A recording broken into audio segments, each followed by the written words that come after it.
3 ship launches per day.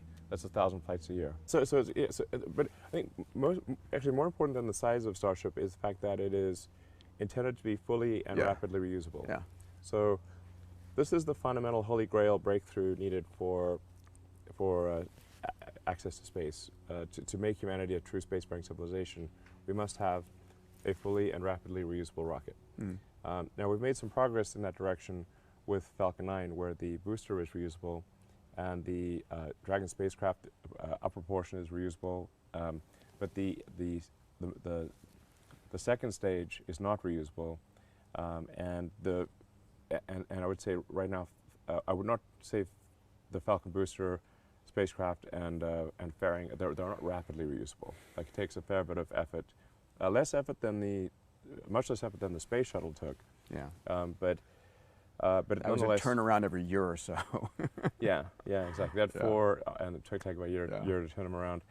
You know, we're getting it down to a few months basically, and soon I think probably under a month to turn around a booster. But landing out to sea and then having to bring it back and then sort of taking a month or so to get it ready for launches, still, I wouldn't call it rapid by aircraft standards. Whereas Starship is intended to be both fully and rapidly reusable. So the booster comes right back to the launch pad, literally is caught by the launch tower. Yep. So it lands and is actually caught by the launch tower arms. That's aspirationally. I mean, that looks like science fiction. Excitement guaranteed. Yeah. So the booster it comes back about 6 or 7 minutes later, and is caught. So it's right there, and then caught by launch tower arms and placed right back onto the launch stand. Amazing. And then the ship is.